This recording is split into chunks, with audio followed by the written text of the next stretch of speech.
Our grandfather, Conrad, and grandmother, Elizabeth, raised a family of 10 children at that farm. They had emigrated from Germany in 1872. The farms in the town of Milan, my father always called them 2 stone to 1 dirt. So this was a run-out farm that had been farmed for years and years and years, but an immigrant could afford it. It was a self-sufficient farm with maybe 5 or 6 cows. They would raise enough pork for the family's needs, usually about 6 pigs. They would have extensive gardens to raise vegetables. They would have fruit trees. My father said he and his brothers would climb up into plum trees and sit up there, and there'd be a pile of plum stones under the tree when they were done. He was born in 1906, so he began doing chores for neighbor people probably about the time he was 10 or 11 years old. He would be hired out to Steve Decker's place, which was on Salisbury Turnpike, where there was an old camp, and he would go there before school, get up early, do chores at home, get a little breakfast, and walk on the stone walls in the wintertime because the roads would be so full of snow you couldn't walk them. And after he did that, he would walk, I believe it was probably another 1.5 miles to get to the little school on Academy Hill Road. His school career ended just short of the end of 8th grade. He got the measles and never went back to school. After that, he worked in the violent houses. He was hired out to other farmers to labor for them. They often need extra field help or they need chore help, so he did that.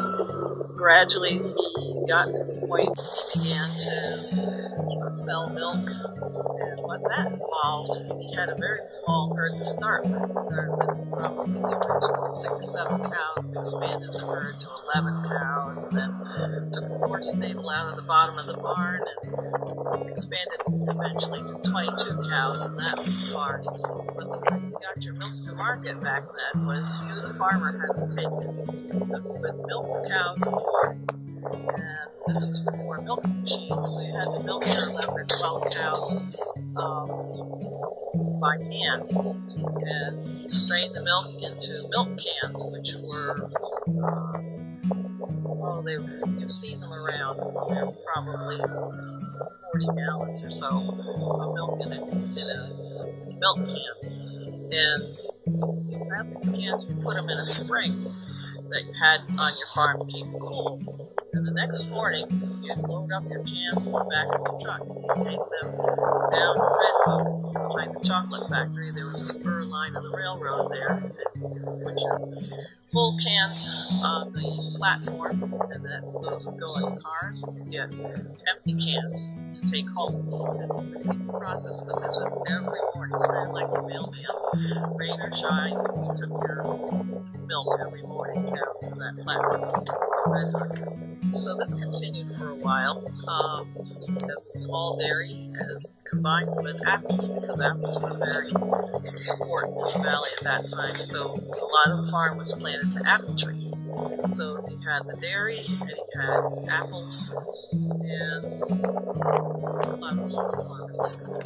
And my father started putting more and more cows on. He needed more and more land. And so one of the great things was the relationships he had with his neighbors. He was able to rent land from Fearens, the Gesslers, which were across the road from us, the Kvetz, which is now the Bard Farm, was part of that as well. And south of us was the Boucher Farm, which now is the Mazo Farm, and the Billings Farm, which was next door, which is now the Mazo Farm also. And so he had, out of 160 some acres, probably 40 cultivated acres of his own, but he was able to add close probably to, I would say, 70 or 80 additional acres that he could grow his crops on and thereby support his herd. But that is a very difficult thing to do. And I have several of his books that he purchased and read about building, about farming, about genetics, of breeding, and things like that, which were very instrumental in his approach to how he built up his herd. When he ended up selling his herd was probably one of the most successful herds of its size, and it was a fairly small herd compared to others.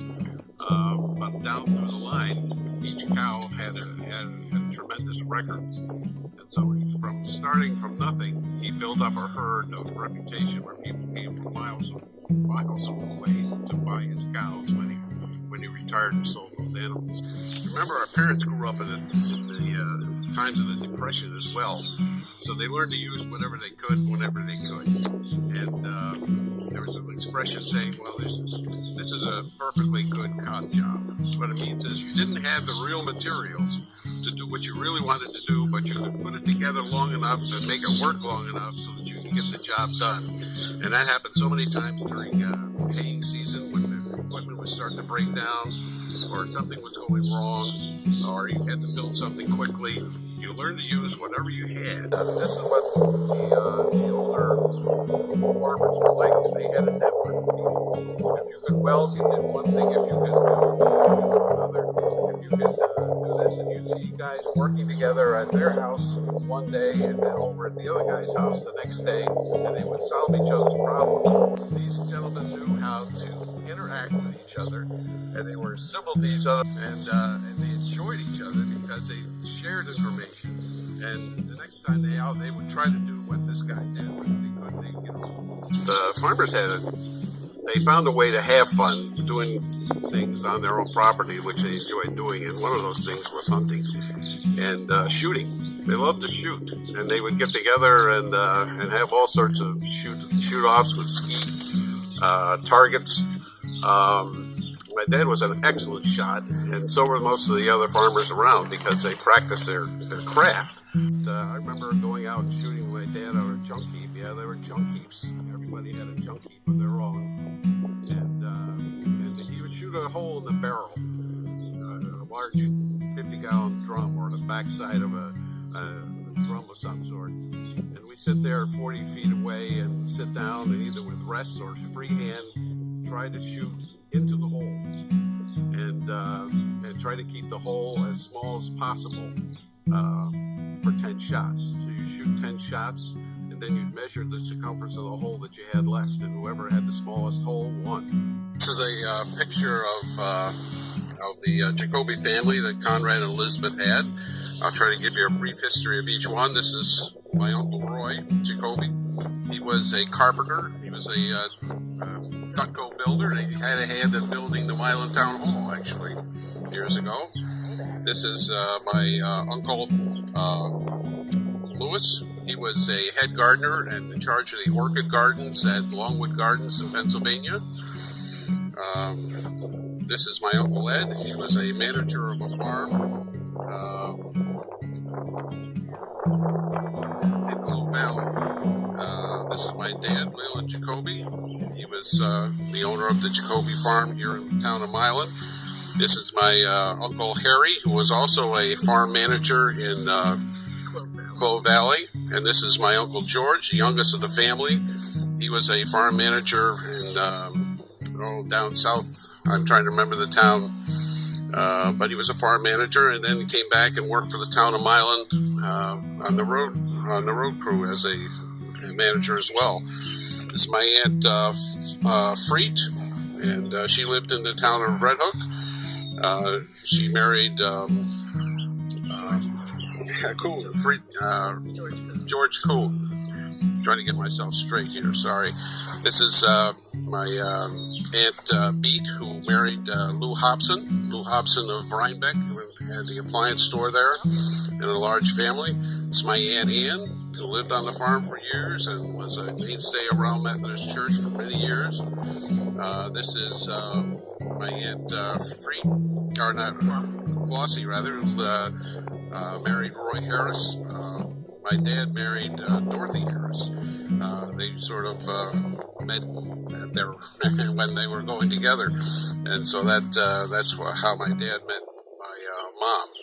So there's a quick rundown of our family. I think we've been very fortunate in that, yes, we've sold the farm, when we've sold it to people, I think I have a real interest in the town, and have shown an interest in getting to know their neighbors, and have had a desire to work the land a little bit and maintain its integrity. Even more so than we were able to in some ways. And so I'm really thankful for the Myers family taking over the farm with that. But actions speak louder than words. And what they're doing with the farm, I think, it's been a blessing to us to see as former owners, and to realize that some of the churches of Milan and the folks that lived in Milan continue to do so because they have an interest in the people around them.